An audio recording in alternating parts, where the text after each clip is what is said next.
All right, number 13. Oil and gas production in a certain area dropped from 4 million barrels in 2000 to 1.9 million barrels in 2013. Assuming that the oil and gas production decreased at a constant rate, which of the following linear function F best models production in millions of barrel T years after year 2000? Okay. So what we can do is this. Okay, we're trying to come up with an equation to model this. And we know in 2000 we have 4 million barrels. Okay, so you can write this as an ordered pair. Okay, so the T value is like the X value because it's the number of years, and the millions of barrels, that's like the Y value. Okay, so in year 2000, we have 4 million barrels. So, and also have to keep in mind, T is a number of years after the year 2000, right? So if we're right on the year 2000, then the T value should be 0. Okay, so it's not 2000, it should be 0. Okay, because T represents the number of years after 2000. So pretty much when T value is 0, then we have 4 million barrels. So we should have a point at 0, 4. Okay. It'll be 0, 4. And then the other point here, okay, is in 2013, we have 1.9 million barrels. So 2013 and 13 years later, right? 13 years after 2000. So 13, when T equals 13, the Y value should be 1.9 million barrels. So Y is 1.9 like that. Okay, right. So pretty much we're trying to use these point to write an equation to model this. What we could do is we could plug in the point into each of the answer choices, right? And have to work for both points.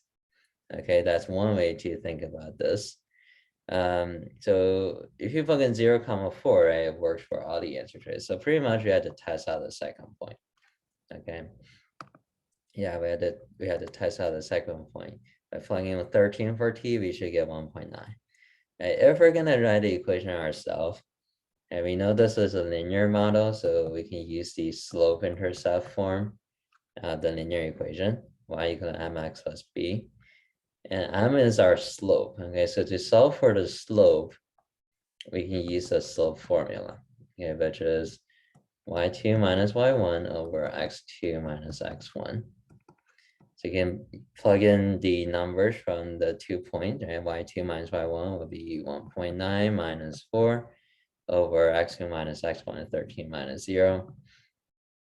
We get 1.9 minus 4, so it'll be a negative number here. Okay, and we should get, if we do 4 minus 1.9, we should get 2.1 here, right? So you know the 4 is bigger, so the answer will be negative, and then we had to subtract them to find the difference. So we negative 2.1, and then this is 13 on the bottom. Okay, so that's how they got the 21 and the 130. Okay, but if you rewrite this, right, because technically we don't want a decimal within a fraction, we can move the decimal point to the right one time, and then the 13 we had to add a 0 there. Okay, so it'd be negative 21 over 130. So that's how they come up as a slope. Okay, and we know that's the slope, negative 21 over 130. And then this is T, and then the y-intercept, we know that we have a point at 0, 4. So that's the y-intercept, so plus 4 in the end. Okay, so if we write our equation, we can see that it should be letter C as well. All right. Yep, so that's it for this one.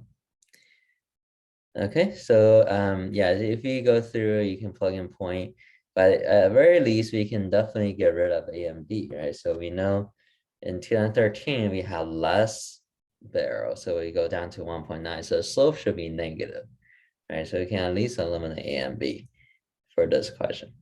Okay, yeah, so for number 13, the final answer is letter C.